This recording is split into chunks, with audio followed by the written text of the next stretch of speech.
welcome to the non-fun part of tonight. Thanks, Sean. So I'm a little nervous because, well, one, the lights are like incredibly bright. And usually my wife said, oh, it's fine, you talk to all kinds of people. I said, not to large groups of people that know actually what I'm talking about. It's usually to students that don't have a clue. So let me get going here. Okay, so first of all, I'd like to thank everybody for the opportunity to talk about an issue that's been really important to me, hopefully yourselves and all the VA staff that care for and about veterans with a diagnosis of cancer. Long-timers, not old-timers, can recall a time when the VA access to group trials was common and we had probably more trials than patients. Unfortunately, the landscape changed, and easy collaboration with affiliates and sponsors became very difficult, and in some places, depending on personnel at that facility, virtually impossible, ours being one of them. I've been interested in working on this for some time from a local perspective. In Colorado, at the groundbreaking of our new facility, in conjunction with the local cancer center, we presented a letter to Secretary Shinseki outlining the problem. Unfortunately, it's been really hard to get any traction on this issue outside of oncology circles for a long time. So one thing, I don't think when we first scheduled this talk, we didn't realize that, or could have predicted that the national conversation about improving veteran access to care would come to what it has today. So this is a great time for this. We have known about changes to the NCI cooperative group system and the mandated use of the NCI central IRB for group trials, and there's also been some changes in VA leadership. Hit the clicker because we're not getting the slides up there. Oh, so. There's no slides for this yet. Sorry. This is just extemporaneous. Got it. Okay.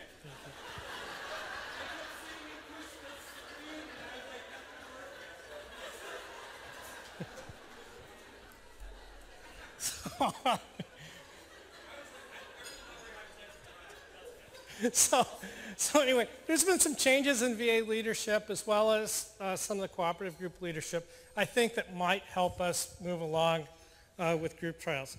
So on a hopeful note, I believe we have a tremendous opportunity at this time to fix the system and get NCI group trials as well as some other trials open and available to our veterans.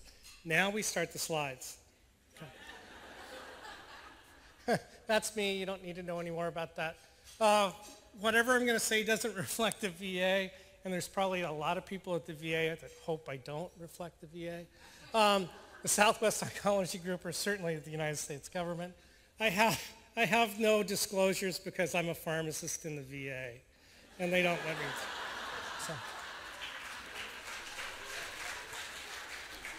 So I've broken this down into basically 4 sections for tonight: the problem, the puzzle, the progress, and our plan going forward. And I hope you don't mind if I walk around a little bit. It's nervous energy because there's a large group of people out there.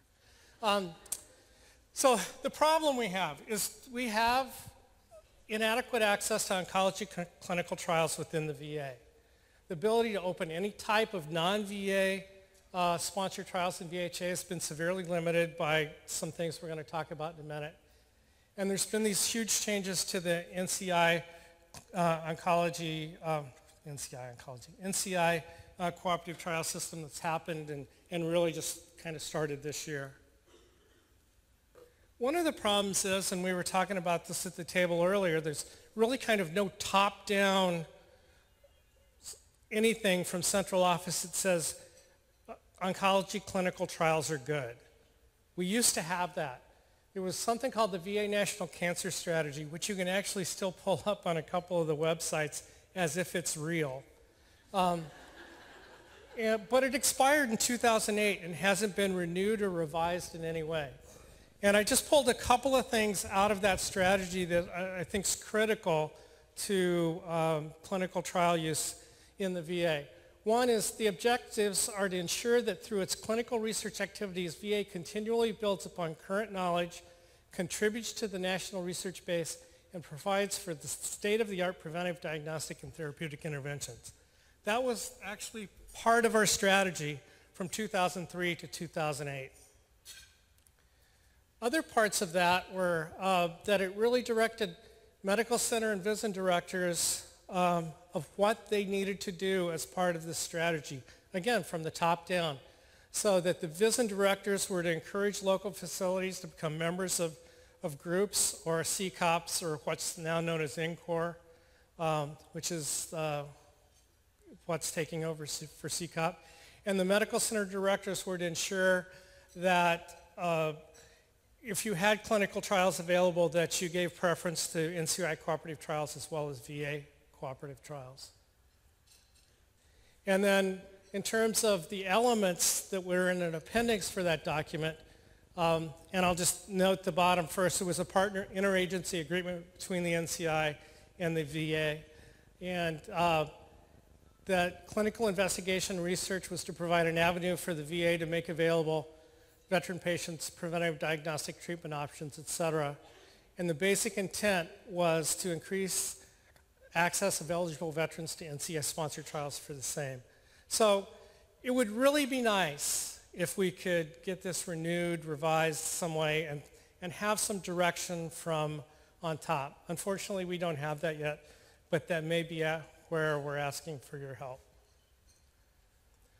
So the problem, the lack of trials, limit treatment options for veterans and providers, limits access to promising treatments and approaches to care, limits access to preventative trials, doesn't permit veterans and providers to contribute to the national research database, diminishes teaching and professional development opportunities for all types of providers without having clinical trials and kind of the structure that comes around them. I think we're all diminished in how we can teach and provide that resource to fellows, pharmacists, nurses, or whatever going forward. And I think it really does diminish the attractiveness of the VA as what they would hope to be an employer of choice, but maybe not in this arena right now. There we go.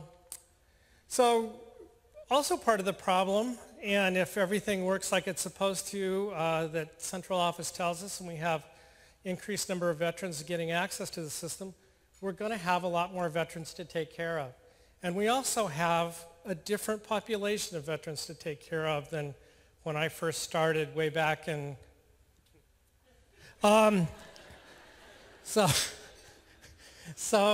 we definitely have more women, and our population's younger. I always tell people around our facility, I used to dodge the power wheelchairs coming down the hall. Now it's strollers. And it's unfortunate. Well, very true.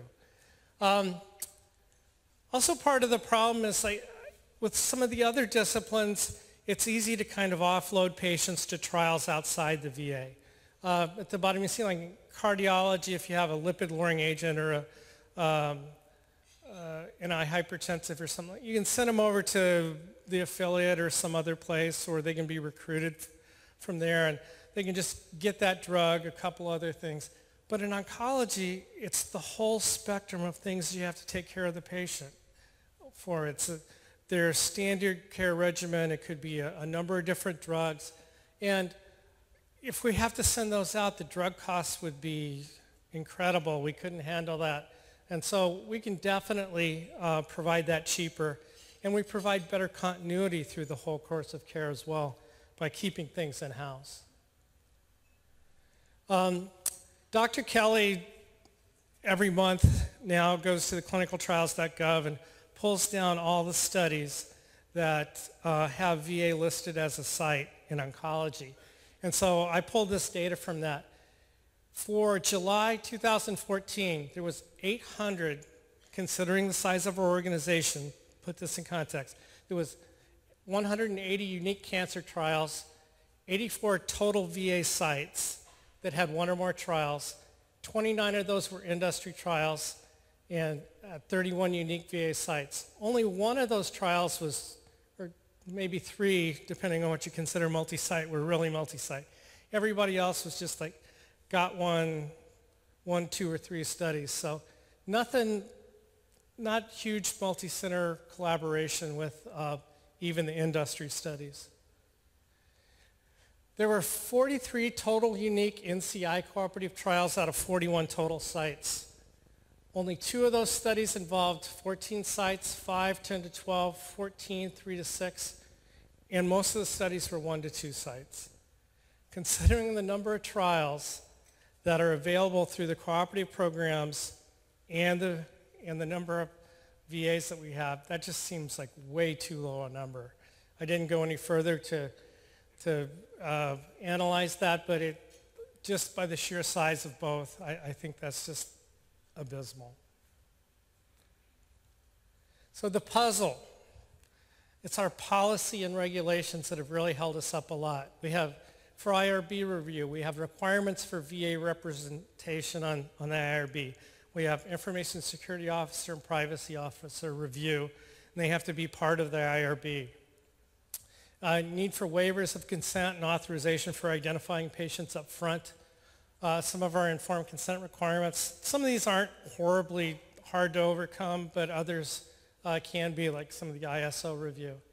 And this is the one that just drives me nuts, is the require for a CRADO waiver if you want to enroll women of childbearing potential for any study that has a category D or X drug.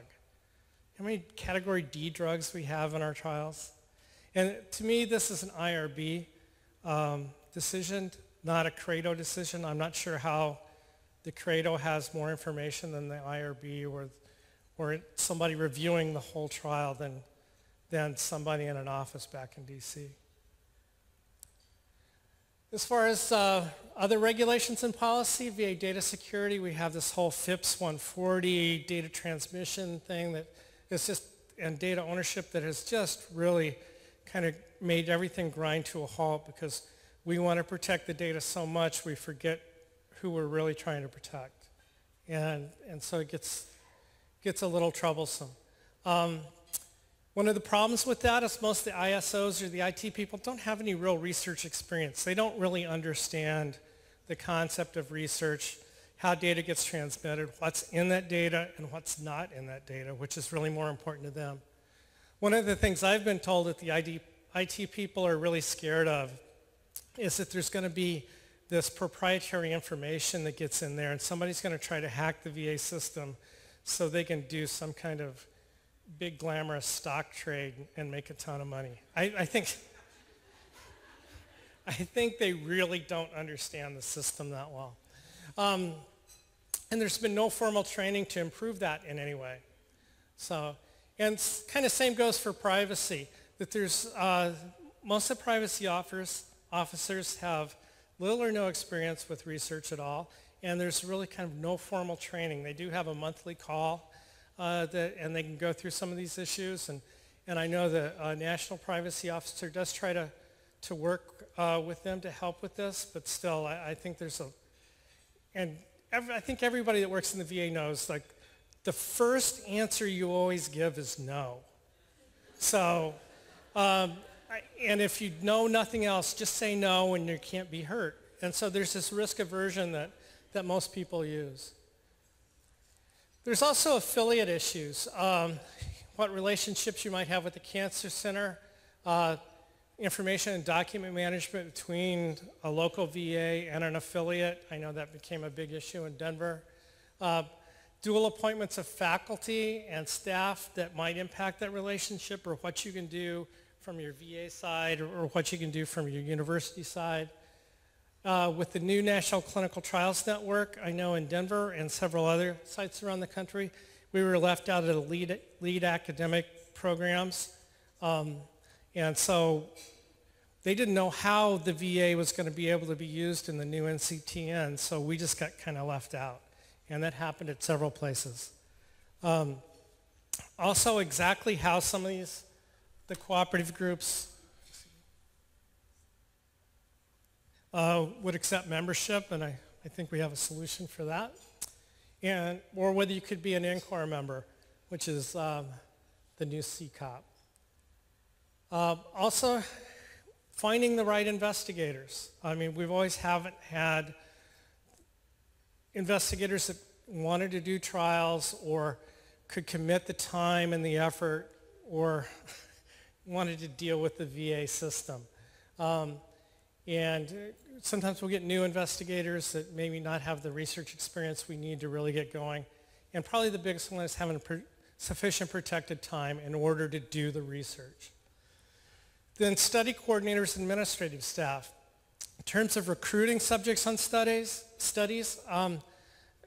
that seemed to always be a roadblock of having a good staff in place to identify patients and do all the things that need to be done, from IRB submission to data submission to whatever else it takes.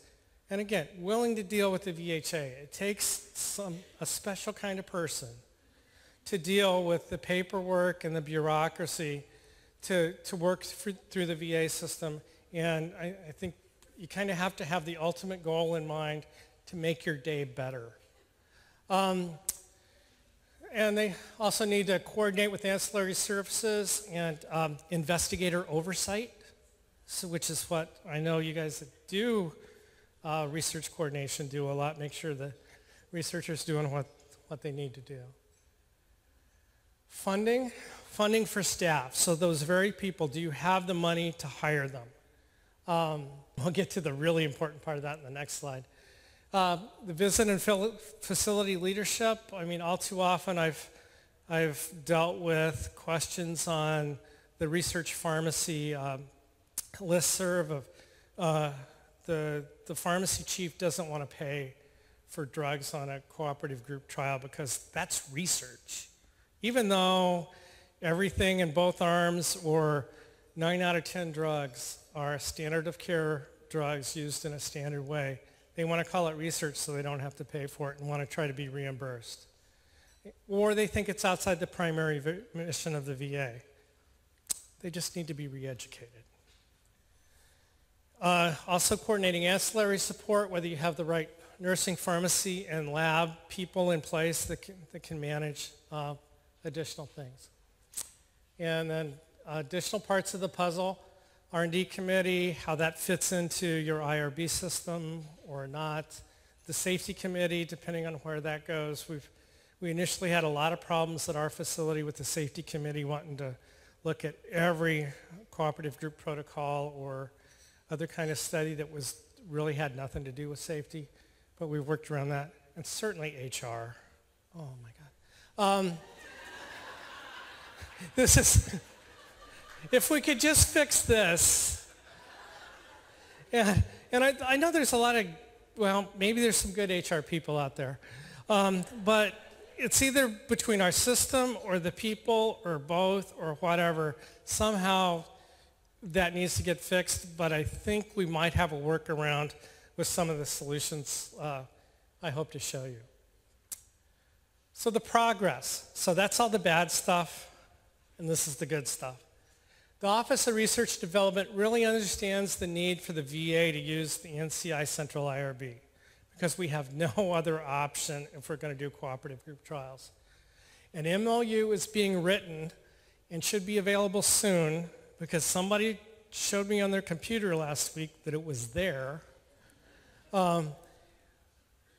ORO, the Office of Research Oversight, and the Office of Research and Development has reviewed the details of the MOU, and hopefully, except for crossing some T's and dotting some I's, that'll go forward. So the use of the NCI Central IRB will be allowed under our new Human Subjects Protections Rules 1200.05. When that's published, I'm not sure. We may have to do something before that. My real concern about this is we'll have an MOU that says you can do it, but we won't have any process on how to do it, which is kind of usual top-down problem. They've been reminded that they need to do that, but I haven't heard anything yet. The other thing that's been going forward for about the last year and a half is Dr. Charles Blanke, who's actually just housed down the road here at OHSU, is the chair of the Southwest Oncology Group.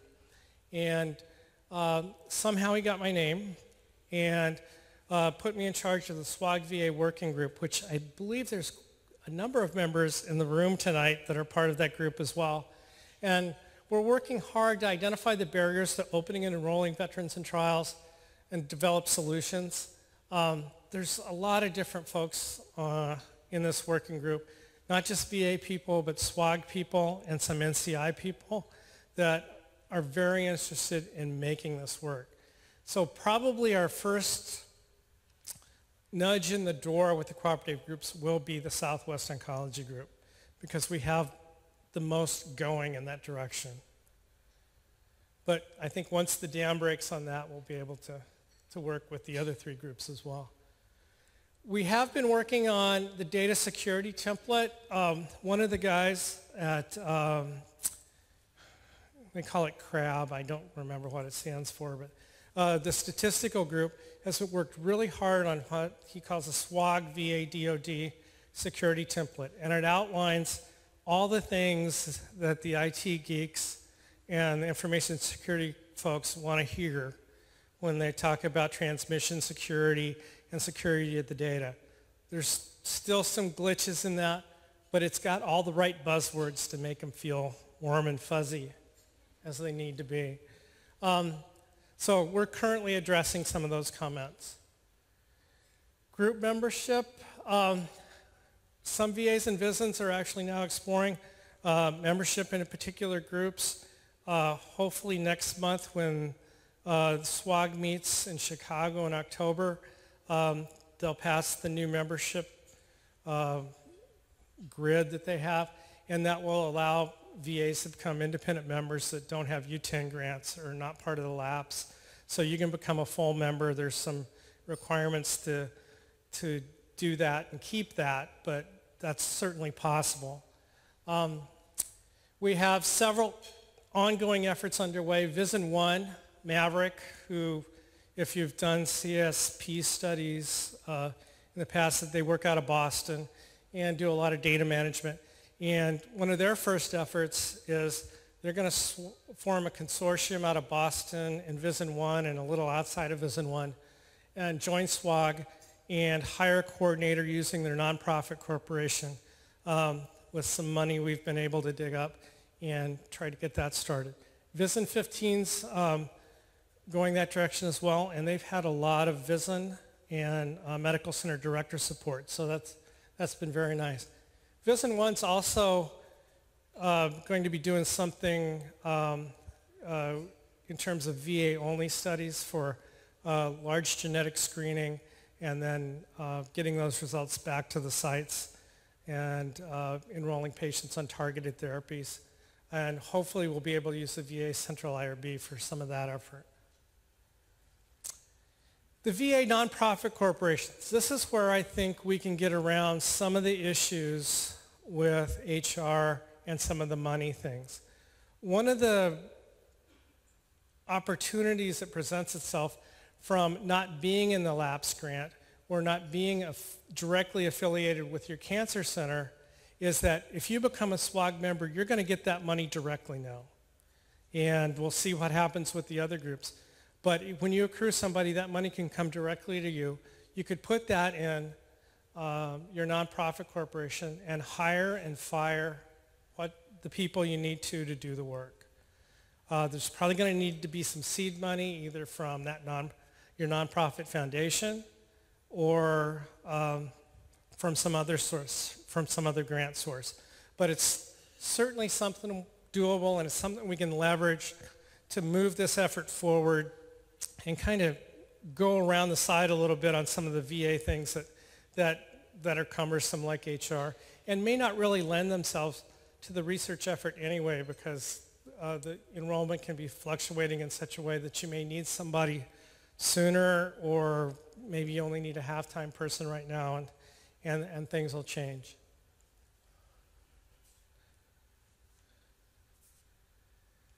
I don't know how many people know how the new NCI Central IRB model works, so I'm going to kind of go through it real quickly.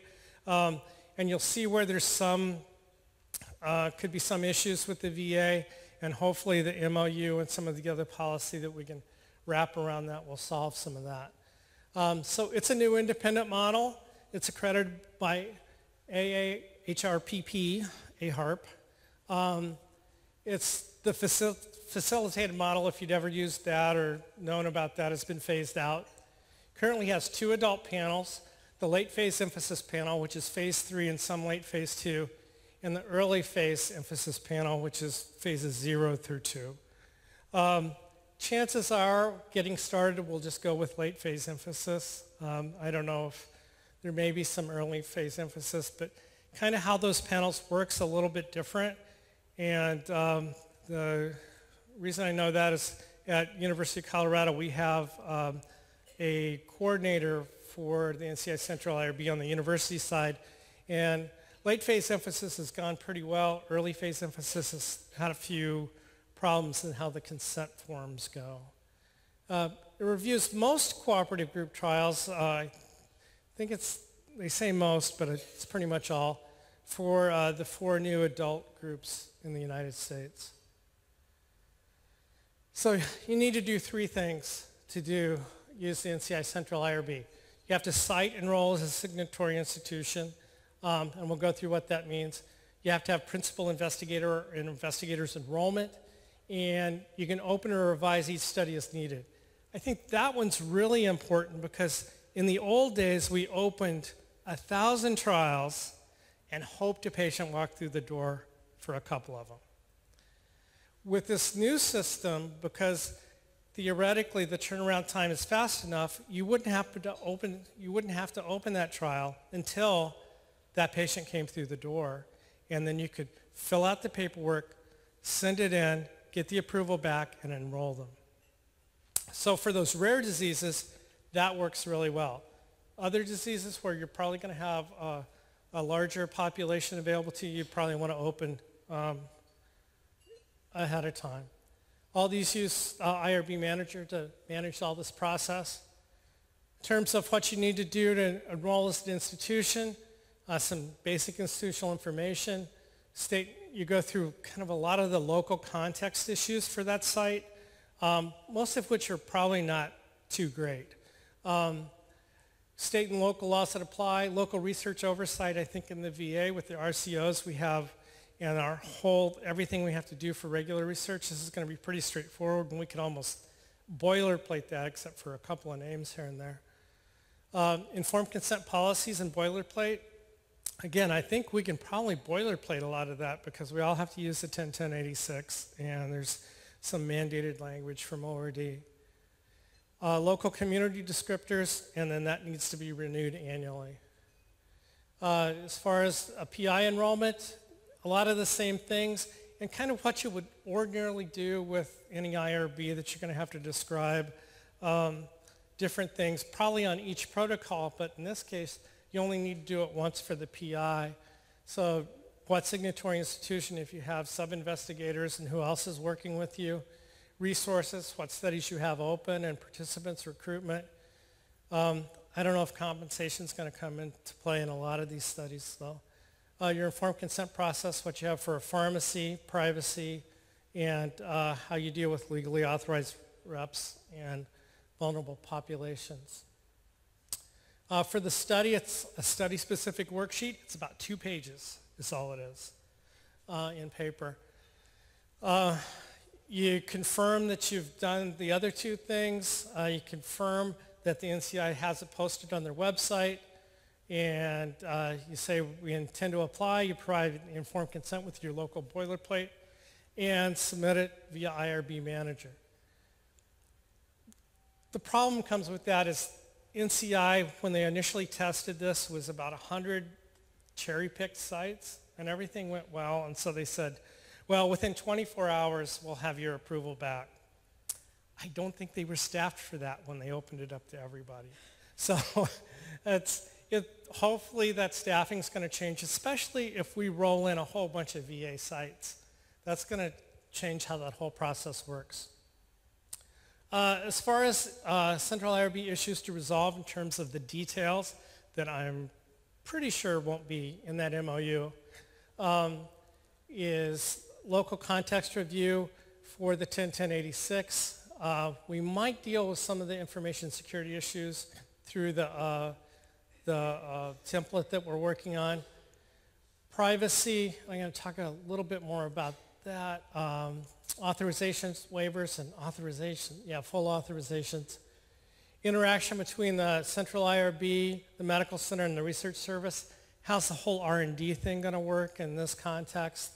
How you designate the NCI central IRB as the IRB of record. For those of you who use the central IRB, it's going to be that similar thing. And how the RCO interaction is going to work with these studies. And then getting everybody on board around the medical center. Kind of already talked about this. What we'd really like to do with this template, and we've had this come up at a couple places where the ISOs wanted a template for every study.